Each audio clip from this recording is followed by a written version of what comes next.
Have you ever looked at a role, looked at the job description and thought, this is below my level, I'll get it easy, and then you actually get rejected?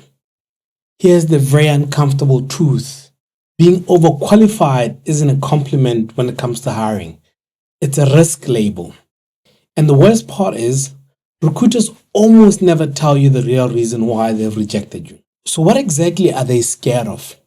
And how do you remove the fear without actually shrinking yourself? Top of the morning, everyone. My name is Tshidi and I'm back with another video. So let's first understand the meaning of what overqualified is. Now, when a recruiter says you're overqualified, they usually don't mean you are amazing. They mean you might be a problem. And the truth is, they won't really tell you directly that you're overqualified. Think of it like dating. If someone feels that you're actually out of that league, they don't think, wow, I'm very lucky. They think, why are you here? Why are you single? And what's wrong with you? And in hiring, overqualified often translate to four main fears that people have. Fear number one, you leave quicker than they could actually say your name. They think that you're actually using them until something comes up or something better comes up. Then fear number two, is you'll get bored. If the role is smaller than what you've done in the past, they worry that you might mentally clock out after just 2 months. And then fear number three is you won't really accept the salary that they currently have because sometimes they don't really want to share with you what exact salary they actually have for that role. Even if you say you will, they will assume that you'll negotiate hard or resent the pay a bit later. And then the fourth fear that we currently have is you'll threaten the line manager.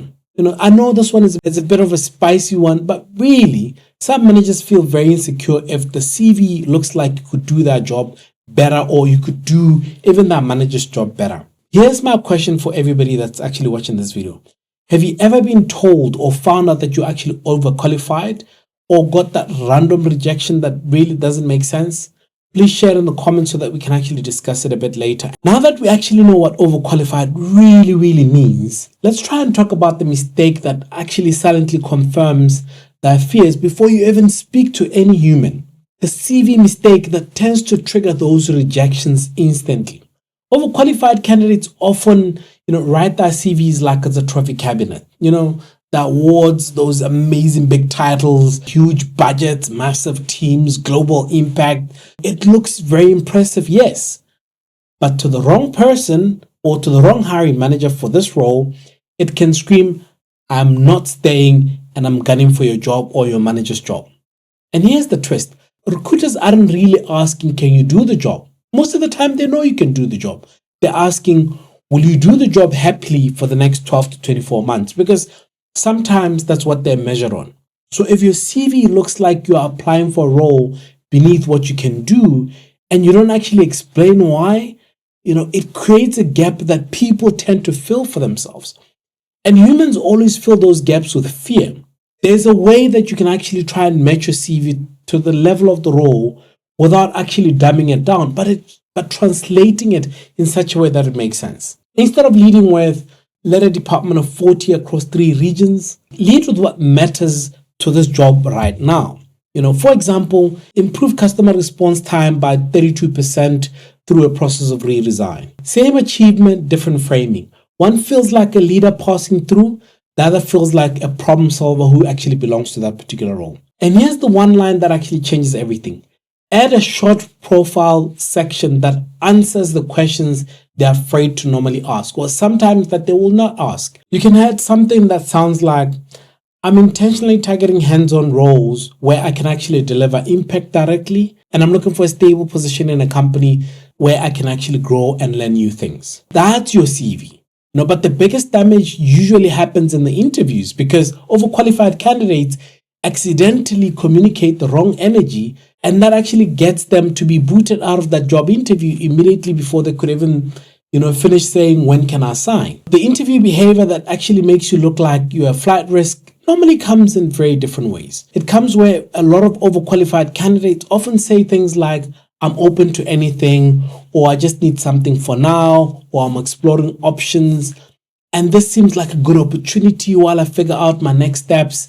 Even if you actually might mean well, that sounds like I'll leave the second I actually get a better offer. What most hiring managers want is commitment. not desperation and ambiguity. And remember, most managers have been looking for somebody to fill that role for a very long time. And you come in, you fill it in for 2 months, and then you leave to another better role. It makes them look like they're not a very good manager. Give a confident and a very intentional, reason why you're actually trying to get into that role. Your story needs to actually make a bit of sense to whoever's actually listening to you. And here are 3 things that are actually believable reasons why somebody actually would want to do something like that. Number 1 is you want scope over status. I'm looking for a bit of scope. Right now, I'm prioritizing meaningful work, over the title. I want a role where I can contribute directly. Number 2, you want specific environment. Well, at the moment, I'm intentionally targeting organizations with stronger culture and stability, not just bigger names. Number 3, you're making a strategic shift. For example, you're moving from tech to pharma. I'm transitioning into this area long term, and I'm actually choosing a role that actually helps me give the right foundation for the future of work, because I want work that actually makes sense. And remember, when somebody starts hinting that you might be overqualified, here's how you can actually say, I actually understand why it might look like that on paper. What I actually want to reassure you is that I'm being intentional in what I want. I'm not looking for a temporary stop, and I'm also looking for the right fit where I can actually deliver value consistently, and I'm comfortable with the level and the package because the role aligns beautifully with where I want to go with my career next. That sentence does 3 things for you.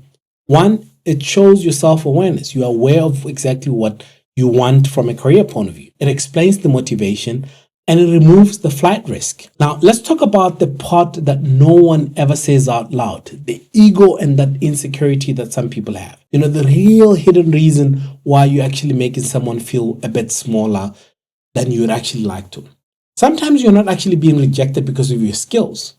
You're being rejected because of how your presence makes the hiring manager feel when they actually meet with you. If your CV reads like you've actually been ahead of everything and the manager is hiring for something, they personally struggle with, they may assume that you'll question them at every chance that you get. You might challenge them, you might outshine them, and some managers are that insecure. And listen, not every manager is like this, but enough managers are actually like that, and you need to actually be very strategic.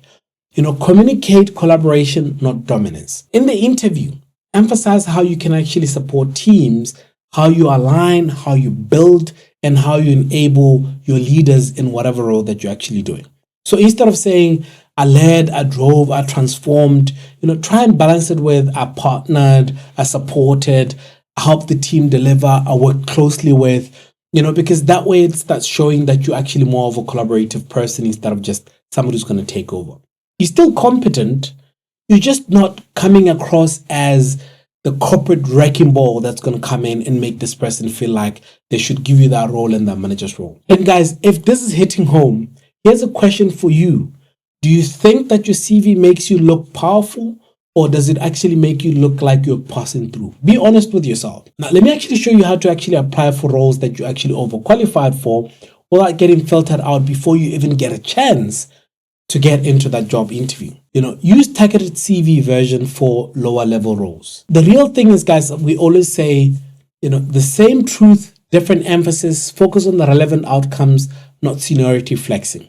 But also what's also very important in most cases is that we always say you tailor your CV for every job that you apply to. Number 2, add a 1-line reason in your summary. You're removing the mystery, because mystery equals risk, or mystery means people start adding their own assumptions as to why you're actually looking for a lower role or a much more senior role. Use your cover letter properly, not a boring repeat of the CV. 1 paragraph explaining why this role, makes sense to you right now. And then number 4, applying through humans, not just portals. Overqualified candidates get rejected faster because recruiters see senior titles and they don't give you a chance. A referral on the other side, it's more of a direct conversation that gives you room to actually explain intent. And then number 5 is address salary early and calmly. Say something like, I'm aware the band for this role is X to Y, and I'm comfortable within that particular range because I'm more prioritizing the fit and long-term value. That is if you know the range. If not, when you can, find out what that range is, because then you can actually use this language to try and tailor the message for that specifically. That is how you actually remove the salary fear without sounding like you're actually settling. And stay with me, guys, because in the wrap up, I'm also going to give you a quick checklist that you can actually use before every job application, so you know exactly whether you'll be labeled as overqualified or you won't be. So today we actually covered 4 real reasons why overqualified candidates get rejected. Number 1 is companies fear that you'll actually leave quickly.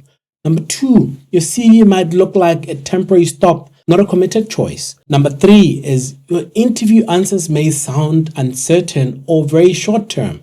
And then number 4, some managers feel very threatened by your skills and your level, and you need to actually show more collaboration than just leading. And here's that checklist that I actually spoke to you guys about earlier.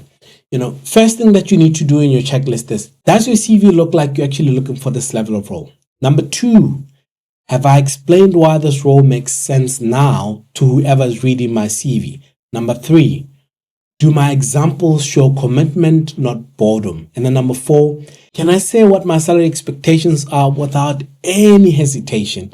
And then lastly, am I applying through people as well as portals, or am I just applying through portals? Action for you guys is pick one job that you were rejected for recently, rewrite your top summary and first 3 bullet points using the framing we just discussed. Now, if you found these tips helpful, please don't forget to like, don't forget to subscribe, and I'll see you in the next video.